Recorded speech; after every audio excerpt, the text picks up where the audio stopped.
Assalamualaikum warahmatullahi wabarakatuh. Sebelumnya perkenalkan, nama saya Marina Berlianta dengan NIM H032320 dari Pendidikan Biologi C. Di sini saya akan menjelaskan tentang mekanisme eksperimen Meselson-Stahl.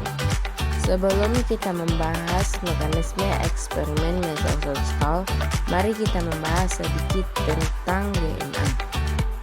DNA adalah molekul yang membawa informasi genetik dalam setiap sel hidup. Replikasi DNA adalah proses di mana molekul DNA disalin untuk membuat salinan identik. Adapun fungsi dari DNA sebagai cetak biru untuk sintesis protein yang menentukan sifat-sifat makhluk hidup. Struktur DNA terdiri dari dua rental polinukleotida yang saling berpasangan. Setiap nukleotida terdiri dari 3 komponen: gula deoksiribosa, fosfat, dan basa nitrogen. Kemudian yaitu hipotesis.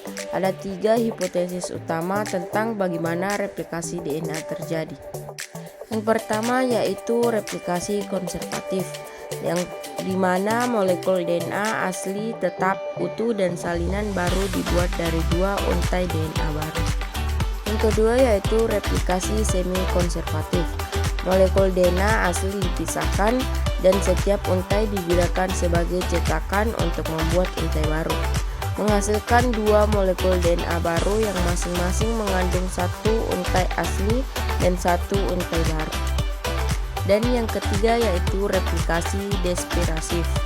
Molekul DNA asli dipecah menjadi potongan-potongan kecil, dan potongan-potongan ini digunakan sebagai cetakan untuk membuat potongan-potongan baru, menghasilkan 2 molekul DNA baru yang masing-masing mengandung campuran potongan-potongan asli dan baru.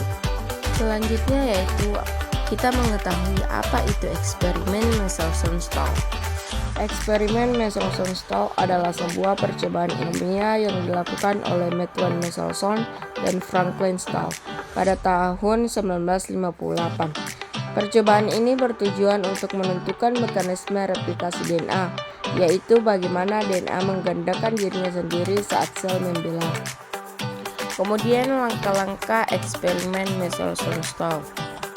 Yang pertama yaitu fase pertumbuhan awal. Bakteri E. coli dibiarkan dalam medium yang mengandung 15 nitrogen selama beberapa generasi. Ini memastikan bahwa semua DNA bakteri mengandung 15 nitrogen.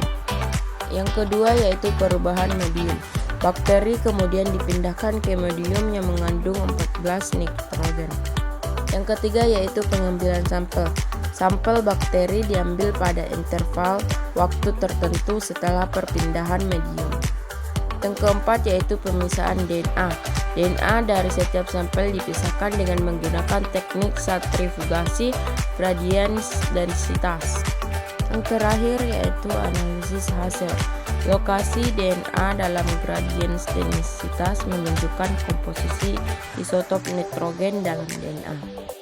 Hasil eksperimen dan interpretasi.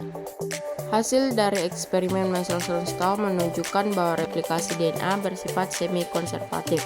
Berikut adalah interpretasi hasil berdasarkan pengamatan pada setiap generasi. Generasi 0, DNA dari bakteri yang dibiarkan dalam 16 nitrogen memiliki densitas tinggi dan terletak di bagian bawah gradien densitas.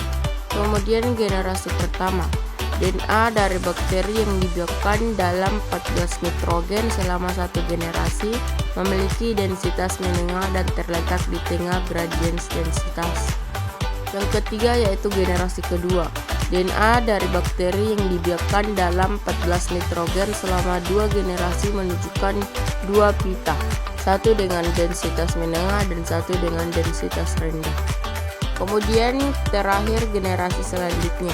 Seiring berjalannya waktu, pita densitas rendah menjadi lebih dominan, sementara pita densitas menengah semakin berkurang.